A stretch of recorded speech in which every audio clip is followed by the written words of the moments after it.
Hello friends, welcome to my channel train the brain. आज हम अपना जो है टीचिंग एप्टीट्यूड के क्वेश्चंस का जो है सेकंड पार्ट करने वाले हैं। फर्स्ट पार्ट हम लास्ट वीडियो में कंप्लीट कर चुके हैं। अगर आप लोगों ने वो वीडियो नहीं देखी है तो मेरे चैनल पर जाकर आप उसको देख सकते हैं। इन दोनों ही पार्ट में हमने जो है फुल टीचिंग एप्टीट्यूड कवर किया है ऑब्जेक्टिव क्वेश्चंस के थ्रू। सो स्टार्ट करते हैं। First question is which of the following pair correctly matches the Kolb learning style with its description.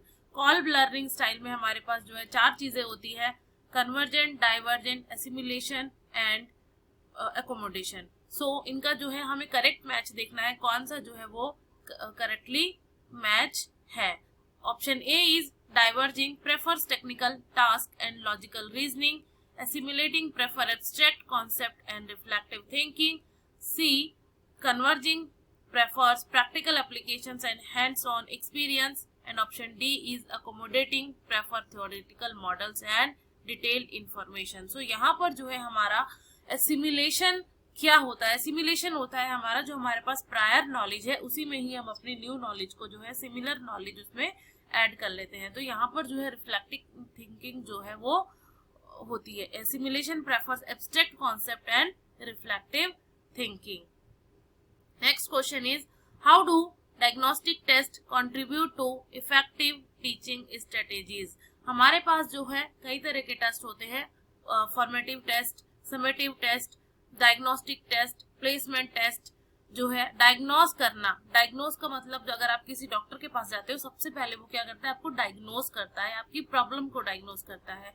तो सेम यहाँ पर भी डायग्नोस्टिक टेस्ट जो है वो प्रॉब्लम को डायग्नोस करने के लिए होती है। और यहाँ पर यही है कि इसमें इफेक्टिव टीचिंग स्ट्रेटेजीज जो है वो कैसे होती है। So by offering data to improve future curriculum planning, यानी कि हम जो है डायग्नोस करते हैं कि क्या प्रॉब्लम है करिकुलम के अंदर और उसको जो है फ्यूचर प्लानिंग्स में इम्प्रूवमेंट लाने के लिए वहां पर यूज करते हैं। Diagnostic test provide valuable data on students pre existing knowledge and skills which can be used to adjust and improve curriculum planning and instructional strategies. This ensures that teaching is more responsive to the actual needs of the students. Question 3 is, what is the key characteristics of the well-designed diagnostic test? क्या key characteristic है diagnostic test की? Option A is, it has high difficulty level to challenge students. Option B, it includes a large number of subjective questions. C, it accurately identifies specific areas where students struggle. D, it is primarily used for ranking students' performance. So, diagnostic test क्या होता है? हमारे problem को identify करने के लिए होता है। So, option C is the correct answer. A well-designed diagnostic test should pinpoint specific areas of difficulty for students so that teachers can address these areas through targeted instruction. The main goal is to understand students' learning needs, not rank or challenge them unduly. Question 4 is, in Pavlov's experiment, the dog's salivation is response to the sound of bell. After conditioning is an example of which of the following? Pavlov के experiment में क्या था, वो train करते हैं किसको?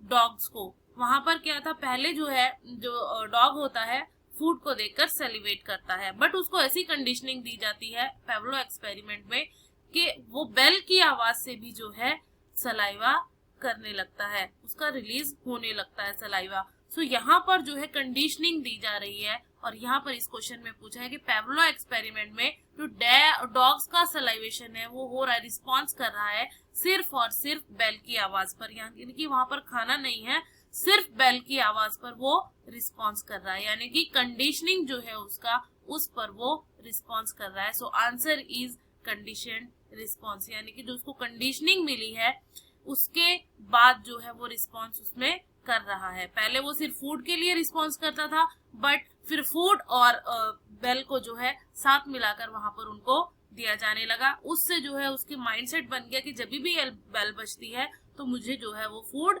मिलता है। सो यहाँ पर धीरे धीरे जो है फूड वहां से हटा दिया जाता है और वो जो माइंडसेट है उसका उसकी वजह से कि बेल बजी है तो मुझे फूड मिलने वाला है, वो सेलिवेट करता है। The dog salivation is response to the sound of bell after conditioning is an example of conditioned response. This salivation occurs because the dog has learned to associate the bell with the presentation of food.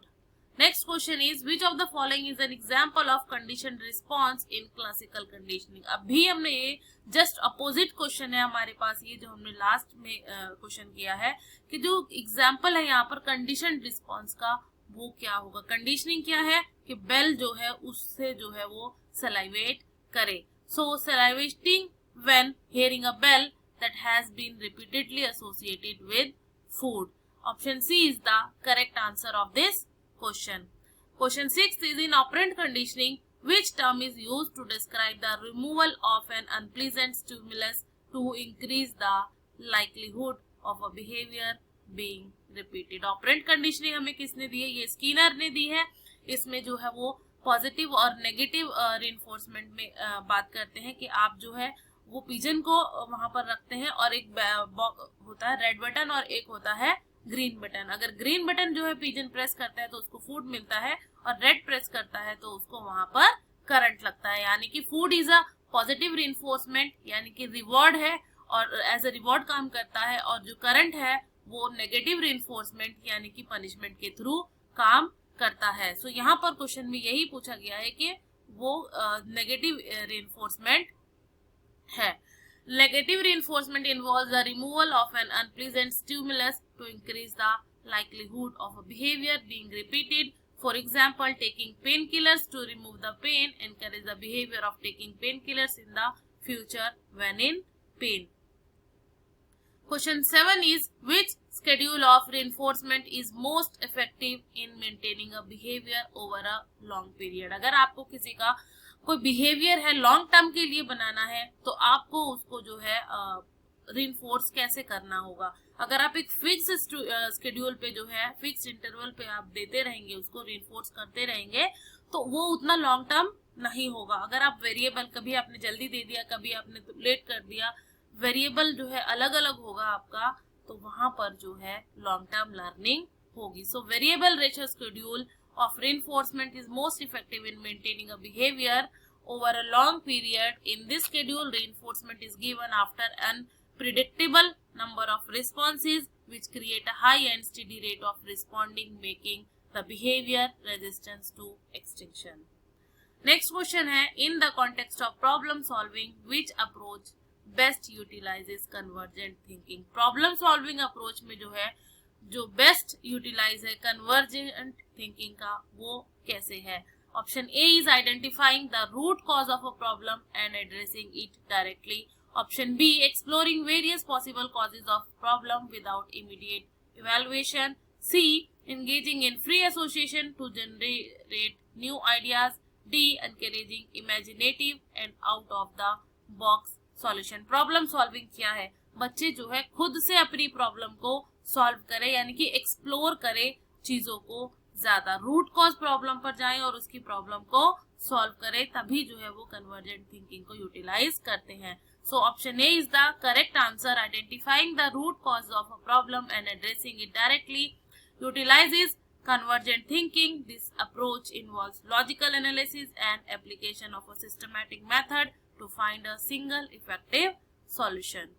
Next question, which type of thinking is characterized by the generation of novel and varied ideas. अगर आप कोई novel को read करते हो उसको जो है उसके आइडियाज जो वहां पर दिए गए उनको जनरलाइज करते हो तो वो किस तरह की आपकी थिंकिंग होगी. Option A convergent, B critical, C analytical and D divergent. तो डाइवर्ज का मतलब होता है ओवरऑल, यानी कि आपको एक ब्रॉड एस्पेक्ट में जो है उन चीजों को समझ लिया है. So diverge thinking is characterised by the generation of novel and varied ideas. It is a creative process that involves exploring many possible solutions and thinking in different directions.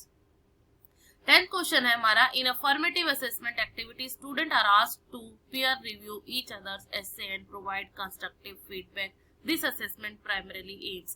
Formative assessment क्या है हमारा? During the learning, जब आपका कोई class चल रही हो, कोई चैप्टर चल रहा हो, कोई कोर्स चल रहा हो, उसके दौरान जो आपका during the course, during the class जो आपका इवैल्यूएशन होता है, असेसमेंट होता है, वो आपका फॉर्मेटिव असेसमेंट होता है. यहाँ पर पीयर रिव्यू की बात की गई है कि अगर हम पीयर रिव्यू कराते हैं, ऐसे लिखते हैं बच्चे, वो एक दूसरे का ऐसे चेक करते हैं तो उससे क्या कौन सा असेसमेंट जो है उसका है। तो प्रोवाइड फीडबैक यहाँ पर जो है मेन एम जो है हमारा फॉर्मेटिव का क्या होता है, फीडबैक प्रोवाइड करना, क्योंकि ड्यूरिंग द कोर्स हो रही है उसमें इम्प्रूवमेंट के चांसेस काफी ज्यादा हैं। सो यहाँ पर जो है provide feedback for improvement during learning process, ये जो है मेन पर्पस है इसका।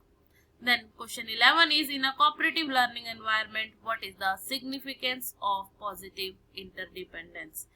पॉजिटिव इंटरडिपेंडेंस का जो है क्या सिग्निफिकेंस है कोऑपरेटिव लर्निंग के अंदर। First of all what is cooperative learning? Cooperative learning क्या है, एक ग्रुप लर्निंग जिसमें जो है बच्चा एक दूसरे के साथ जो है ग्रुप में मिलकर सीखता है। So option A is ensuring each student can complete task without assistant, making sure students complete against each other for grades, C creating scenario where students must rely on each other to succeed, D assigning identical task to each student in a group. So यहाँ पर जो है group learning हो रही है, तो यानी कि वो ग्रुप में जो है एक दूसरे के ऊपर बिलीव करें और एक साथ मिलकर काम करें। Option C creating a scenario where students must rely on each other to succeed, यानी कि एक दूसरे के ऊपर उनका भरोसा होना चाहिए।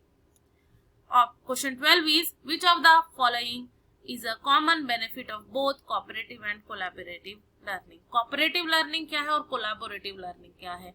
कोऑपरेटिव लर्निंग जो हम जो है क्लासरूम के अंदर कर रहे हैं, कोऑपरेटिव लर्निंग के अंदर एज अ होल जो है ग्रुप वो वर्क तो करता है, बट उसकी जो परफॉर्मेंस है वो एक पर डिपेंड करती है। फॉर एग्जाम्पल जैसे कि चेस का मैच है, वहां पर सिर्फ और सिर्फ एक प्लेयर प्ले करेगा, बट जो आपकी होल टीम है वो जो है उसकी परफॉर्मेंस से जो है इफेक्ट करेगी। बट कोलैबोरेटिव लर्निंग क्या है, ग्रुप लर्निंग। यहाँ पर जो है जैसे कि क्रिकेट टीम है, हर किसी के परफॉर्मेंस यहाँ पर इफेक्ट करेगी। सो ये कोऑपरेटिव और कोलैबोरेटिव में जो है डिफरेंस है, इसका जो है ध्यान रखिएगा, क्योंकि इस पर जो है काफी बार क्वेश्चन आपसे पूछ लिए जाते हैं। So answer is option A is increase competition among students, B development of social and communication skill, C enhance individual performance with minimal peer interaction, D greater reliance on teacher interaction. So option B is the correct answer. Both cooperative and collaborative learning help develop students social and communication skill. क्योंकि दोनों ही के अंदर जो है group learning हो रही है, group में जो है काम कर रहे हैं। By working in group, students learn to communicate effectively, resolve conflicts and support each other, which are valuable skills both in and out of the classroom. Question 13 is in collaborative learning, what is the primary focus of group interaction? क्या होता है primary focus groups का interaction करने का collaborative learning में? Option A individual achievement and competition, B teacher directed instruction, C mutual understanding and shared problem solving, D independent completion of task without interaction. So option C is the correct answer. यहाँ पर mutual understanding and shared problem solving को जो है कहा गया है collaborative learning के अंदर। Question 14 is which of the following best describe cooperative learning? इसमें से जो है कौन सा जो है बेस्ट डिस्क्राइब करता है हमारा कोऑपरेटिव लर्निंग को? Students working independently on separate task, B students working together on the same task with individual accountability, C students competing against each other to achieve the highest score, D students receive direct instruction from the teacher without interaction. So cooperative learning क्या है आपकी? group learning. So option B is the correct answer. Students working together on the same task with individual accountability. आप जो है अपना performance देंगे, group के अंदर अपना जो है बेस्ट देंगे। Question 15 is which of the following best define micro teaching? हमारे पास दो तरह की टीचिंग होती है, माइक्रो टीचिंग और मैक्रो टीचिंग। माइक्रो टीचिंग क्या है? आपके जब आप बीएड कर रहे होते हैं वहां पर जो है आपको टीचिंग प्रैक्टिस का एक आपका प्रोसेस होता है, जिसमें जो है उससे पहले आपको सिमुलेशंस होते हैं, जिसमें आपको टीचिंग यानी कि एक एटमॉस्फेयर क्रिएट करके आपको जो है टीचिंग करना सिखाया जाता है। सामने आपके क्लासमेट्स बैठे होते हैं, उनके सामने जो है कोई भी टॉपिक आपको दे दिया जाता है और आपको उसको टीच करना होता है। वहां पर आपको जो है जो कमियां होती है उस पर आपका जो है फीडबैक मिलता है। So option A is teaching a large group of students to cover entire curriculum, B conducting detailed analysis of the teaching process over a semester, C. Teaching a small lesson to a small group of peer for feedback and improvement. So option C is the correct answer, क्योंकि यहाँ पर micro teaching के अंदर जो है teaching होती है short lessons की स्मॉल ग्रुप्स के अंदर, जहाँ पे हमारे पीयर ग्रुप होता है, वो बैठे होते हैं, उनको हम जो है एज अ टीचर पढ़ाते हैं और वो जो है हमें फीडबैक देते हैं कि क्या अच्छाई है और क्या बुराई है हमारे लेसन्स के अंदर. Then question 16 is which approach involves real classroom setting typically focusing on full lesson and curriculum delivery. Micro teaching क्या थी? हमारी प्रैक्टिस ऑफ टीचिंग. बट अगर हम फुल क्लासरूम की बात करते हैं, जहाँ पे रियल क्लासरूम सेटिंग में आप जो है टिपिकली लेसन को डिलीवर करते हो, फोकस करते हो और पूरा प्रॉपर तरीके से टीचिंग करते हो, वो क्या होता है आपका macro teaching. So answer is macro teaching involves real classroom setting where teachers deliver full lesson and cover the entire curriculum. It encompasses all aspects of teaching including planning, instruction and assessment in a standard classroom environment. Question 17 is which educational philosophy emphasizes the development of mind and self through intellectual and moral ideas. So हमने जो है अपनी last classes में cover किया था idealism, realism, naturalism. सो यहाँ पर जो एम्फसाइज कर रहा है development of the mind. Mind की कहाँ पर बात हुई है? आइडियलिज्म के अंदर. आइडियाज कहाँ से जनरेट होते हैं? हमारी माइंड से. सो आइडियलिज्म जो है वो कहता है कि सिर्फ और सिर्फ अल्टीमेट ट्रूथ क्या है यहाँ पर? हमारे आइडियाज वही लास्ट तक रहने वाले हैं, बाकी सारी चीजें जो है वो कुछ टाइम के बाद खत्म हो जानी है. सो आइडियाज यानी कि फॉर एग्जांपल जैसे कि नॉन वायलेंस आइडिया जो था किसका था? गांधी जी का. वो आज तक चलता हुआ आ रहा है.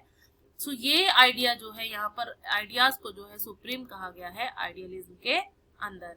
Idealism emphasizes the development of the mind and self through intellectual and moral ideas.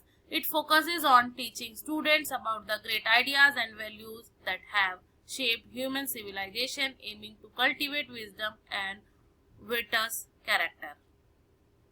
Next question है हमारे पास which of the following educational philosophies is most concerned with observable physical world and the use of scientific method. Idealism किसकी बात कर रहा है हमारे पास? Idealism कहता है कि सिर्फ और सिर्फ हमारे आइडियाज जो हैं वही अल्टीमेट ट्रूथ है, बाकी और सी चीजें जो है वो नश्वर है. रियलिज्म हमारा कहता है कि जो ये मटीरियलिस्टिक वर्ल्ड है, ये जितनी भी ऑब्जेक्ट्स हैं यहाँ पर, यही इनसे जो हम नॉलेज गेन करते हैं यही हमारी ट्रू नॉलेज होती है. आइडियलिज्म के अंदर जो आइडियाज से के थ्रू जो है हम अपने माइंड के थ्रू जो है नॉलेज गेन करें वो ट्रू नॉलेज है. प्रैग्मेटिज्म यानी कि हम प्रैक्टिकली चीजें जो है कर करके कुछ नया करके जो है वो सीख रहे हैं, वो ट्रू नॉलेज है. नेचुरलिज्म कहता है कि नेचर जो है वो बेस्ट टीचर है और जो नेचर से हम सीख रहे हैं वही हमारी ट्रू नॉलेज है. सो यहाँ पर किसकी बात हो रही है इस क्वेश्चन के अंदर? हमारा physical world, observable physical world and the use of scientific method, यानी कि रियलिटी की बात हो रही है, जो ऑब्जेक्ट्स हैं इनकी बात हो रही है. So option B is the correct answer. Realism is concerned with the observable physical world and emphasizes the use of scientific methods in education. It advocates for teaching students about the natural laws and facts that can be observed and verified through empirical evidence. Question 19 is which philosophy of education advocates for learning through experience and adapting to change the environment. अभी हमने बात की idealism बात करता है सिर्फ ideas की, realism बात करता है ऑब्जेक्टिविज्म की, नेचुरलिज्म बात करता है नेचर की और प्रैग्मेटिज्म जो है हमारा वो बात करता है चेंज की, लर्निंग बाय डूइंग की, लर्निंग विद एक्सपीरियंस की, यानी कि आप जो है नई नई चीजों के एक्सपीरियंस करते रहें और उनसे जो है चीजें नई नई सीखते रहें और सोसाइटी में चेंज लाते रहें. So pragmatism is the answer of this question. Pragmatism advocates for learning through experience and emphasizes adapting to change in the environment. It is a philosophy that values practical consequences and real-world applications of knowledge, encouraging problem solving and critical thinking skills. Question 20 is which educational philosophy believes that education should be in harmony with the laws of nature and focus on the inherent interests and needs of the child. मैंने यहाँ पर try किया है हर एक topic से जो है question डालने का इन दोनों सीरीज में, ताकि जो आपका पूरा चैप्टर है टीचिंग एप्टीट्यूड का वो यहाँ पर कवर हो जाए. तो यहाँ पर जो है हमारा नेचर की बात हो रही है इस क्वेश्चन के अंदर. So naturalism is the answer of this question. Naturalism believes that education should be in harmony with the laws of nature and focus on the inherent interests and needs of the child. It emphasizes a child-centered approach where the natural development and curiosity of the child guide the learning process. Question 21 is, which of the following principles is most closely associated with andragogy according to Malcolm Knowles? हमारे पास 3 तरह की principles होते हैं, pedagogy, andragogy and ह्यूटागॉगी। Pedagogy के अंदर जो है teacher जो है टीच करता है, वहां पर टीचर को सिखाया जाता है कि किस तरह से जो है उसको अपना जो सिलेबस है, करिकुलम है, उसको प्रॉपर वे में अंडरस्टैंड करे और बच्चों को ट्रांसमिट करे। एंड्रागॉगी के क्या होता है? एंड्रागॉगी होता है अडल्ट लर्निंग। यहाँ पर जो आपका लर्नर होगा वो ऑलरेडी कुछ जानता होगा, यानी कि जो हम हैं, हम जैसे कि पीएचडी पर वो है, हम स्टूडेंट है, बड़े हैं यूनिवर्सिटी लेवल पर, यहाँ पर एंड्रागॉगी होगी। Then heutagogy is the self learning. यहाँ पर सिर्फ और टीचर जो है फैसिलिटेट करता है, सिर्फ स्टूडेंट को वहां पर गाइड नहीं करता है। So option A is learning is a passive process. Learning is centred around the content delivered by the teacher. Learning is self-direction and problem-oriented. Learning is best achieved through rote memorization. So, C is the correct answer. Malcolm Knowles' principles of andragogy highlight that adult learning is self-directed and problem-oriented. Adults are motivated to learn by internal factors and prefer learning that is relevant and applicable to their personal and professional lives. Question 22 is, who is considered the father of modern philosophy and is known for his contribution to epistemology? कौन है वो जिन्हें जो है modern philosophy के जो है father कहा गया है और वो जो जाने जाते हैं कंट्रीब्यूशन करने के एपिस्टेमोलॉजी के अंदर? फिलोसफी के अंदर हमारे पास 3 चीजें होती हैं। First one is metaphysics, second is epistemology and the third one is axiology. Metaphysics के अंदर हम जो क्वेश्चंस रिलेटेड है हमारे एग्जिस्टेंस से वो आते हैं, एपिस्टेमोलॉजी के अंदर आते हैं हमारे questions related to knowledge and axiology के अंदर questions related to values. So यहाँ पर डिस्क्रेट जो है वो इससे रिलेट करते हैं। René Descartes is often considered the father of modern philosophy and is known for his significant contribution to epistemology, particularly his method of doubt and the famous dictum cogito ergo sum, I think therefore I am। ये जो है इनका famous quote है। Question 23 is, which of the following scenario best illustrate the use of norm referenced test? So norm reference test और criteria reference test हमारे पास 2 तरह के test होते हैं। क्राइटेरिया होता है कि आपने जो है पर्टिकुलर किसी एग्जाम के लिए क्राइटेरिया फिक्स कर दिया। फॉर एग्जांपल जैसे नेट के एग्जाम के लिए क्राइटेरिया फिक्स है कि आपके पास मास्टर्स में जो है 55% मार्क्स होने चाहिए। सीटेट के एग्जाम के लिए आपके पास क्राइटेरिया कि आपके पास जो है बीएड की डिग्री होनी चाहिए। सो ये एक क्राइटेरिया है किसी एग्जाम को देने के लिए, उसे कहते हैं हम criteria reference test. Non reference test है कि आपको जो है ये चेक करना है कि फर्स्ट टॉप 10% जो है वो कौन से स्टूडेंट्स है, उसके लिए आप जो है नॉन रेफरेंस टेस्ट लेते हैं। So option A is, a teacher uses a math test to determine which student can solve algebraic equation based on the curriculum. B, a standardized test is administered to identify the top 10% of students in a national talent search. Option B is the correct answer. This scenario illustrates a norm reference test where the purpose is to rank student and identify those who perform exceptionally well compared to their peers. जो साथ में peers हैं उनसे जो है अच्छा perform करें। Norm reference tests are often used in competitive context to distinguish high achievers. Question 24 is, what is the primary concern of the branch of philosophy is known as axiology? Axiology जो है किससे concern करती है philosophy के अंदर? अभी हमने बात की थी मेटाफिजिक्स डील्स करता है हमारे पास एग्जिस्टेंस, ये वर्ड कैसे एग्जिस्ट करता है, कैसे बना है, किस तरह से हमारा एग्जिस्टेंस है, हम कैसे एग्जिस्ट कर रहे हैं, ये सब चीजें मेटाफिजिक्स के अंदर आती हैं। एपिस्टेमोलॉजी के अंदर जो आते हैं नॉलेज से रिलेटेड क्वेश्चंस आते हैं कि हम जो है नॉलेज किस तरह से गेन कर रहे हैं। एक्सियोलॉजी के अंदर आता है आपका belief and values. So option A is the study of reality and existence, that is metaphysics. The study of knowledge and belief, that is epistemology. C, the study of values including both ethics and aesthetics. So C is the correct answer of this Question. Axiology is the branch of philosophy concerned with the study of values encompassing both ethics, moral values and aesthetics values related to beauty and art. Question 25 is which branch of philosophy focus on study of knowledge and justified belief. Knowledge से related कौन सी branch है हमारी philosophy के अंदर. Epistemology के अंदर हम जो है चीजें डील करते हैं नॉलेज से रिलेटेड. जैसे कि आइडियलिज्म के अंदर नॉलेज कहाँ से आ रही है. अगर हम आइडियलिज्म में एपिस्टेमोलॉजी देखें कि आइडियलिज्म के अंदर एपिस्टेमोलॉजी कैसे है, वहां पर आइडियाज से जो नॉलेज जनरेट हो रही है वो ट्रू नॉलेज है.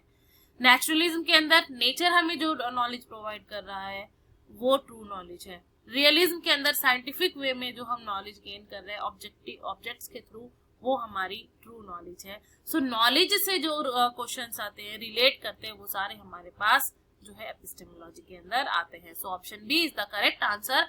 Epistemology is the branch of philosophy that focuses on the study of knowledge and justified belief. It examines the nature, sources, limitations and validity of knowledge. Question 26 is which of the following best describe the concept of a teaching continuum. इनमें से जो है teaching Quantinuum को जो है best way में कौन सा ऑप्शन जो है डिस्क्राइब कर रहा है. Option A is a fix set of teaching methods applied uniformly across all subjects. B a linear sequence of instructional technique that progress from teacher centre to student centre approach. C. A random selection of teaching strategies with no particular order. D. A rigid framework that does not allow for flexibility in teaching styles. So हमारा जो option B है, linear sequence of instructional technique that program from teacher center to student center. So student center is the best approach. तो यहाँ पर option B is the correct answer. Question 27 is on the teaching continuum. Which method emphasize students' autonomy and active participation? कहाँ पर जो है student participate करता है? जब वो अपने आप से जो है इंक्वायरी करके सीखता है. उसको एक्टिव पार्टिसिपेशन कहाँ पर होता है? डायरेक्शन जो होती है, डायरेक्ट इंस्ट्रक्शन वहां पर नहीं होता है. डिमॉन्स्ट्रेशन में सिर्फ टीचर एक्सप्लेन कर रहा होता है. लेक्चर में भी सिर्फ टीचर जो है आकर अपना लेक्चर दे रहा होता है. So option C is the correct answer. Inquiry based learning emphasises student autonomy and active participation. Student are encouraged to ask questions, conduct investigations and construct their understanding through exploration and problem solving activities. Question 28 is what is the potential negative consequence of indoctrination in education? So indoctrination पे बहुत ज़्यादा जो है question पूछा जाता है net के exam में. ये जो है मोस्ट इम्पॉर्टेंट टॉपिक है नेट के एग्जाम के पॉइंट ऑफ व्यू से और बाकी टीचिंग एग्जाम्स के पॉइंट ऑफ व्यू से भी. So what is indoctrination? Indoctrination को रिलेट करते हैं हम जैसे कि हम किसी का माइंड वॉश कर देते हैं. बच्चे को जो है बैठा कर जो है उसकी कोई बात को कंसिडर नहीं करते. आप अपने आइडियाज को उसके अंदर फिल कर देते हैं और उसके माइंड को पूरी तरह से चेंज कर देते हैं. So option A is development of independent and critical thinkers. B proportion of creativity and innovation. C. Suppression of individual thoughts and intellectual freedom. D. Encouragement of lifelong learning and curiosity. So यहाँ पर option C जहाँ पर आप suppress कर रहे हैं individual के thoughts को और उसकी इंटेलेक्चुअल फ्रीडम को. सो इंडोक्ट्रिनेशन में यही होता है कि आप सामने वाले के बिलीव्स और वैल्यूज को जो है वो नहीं करते हैं, वैल्यू नहीं देते हैं. आप जो है सिर्फ और सिर्फ अपना पॉइंट ऑफ व्यू रखते हैं और उसके अकॉर्डिंग जो है सामने वाले का माइंड वॉश कर देते हैं. Question 29 is which of the following best differential formal, informal and non-formal education. हमारे पास तीन तरह के इंस्टीट्यूशंस हैं. फॉर्मल इंस्टीट्यूशन जहाँ पे आपकी लर्निंग जो हो रही है प्रॉपर इंस्टीट्यूशन के अंदर, प्रॉपर करिकुलम के साथ, प्रॉपर टीचिंग मेथड्स के साथ हो रही है. इनफॉर्मल लर्निंग जो आपकी घर में लर्निंग हो रही है, जैसे कि बच्चा जो है बचपन से मदर से जो है चीजें सीखता है, घर के एटमोसफेयर से सीखता है, वो होती है.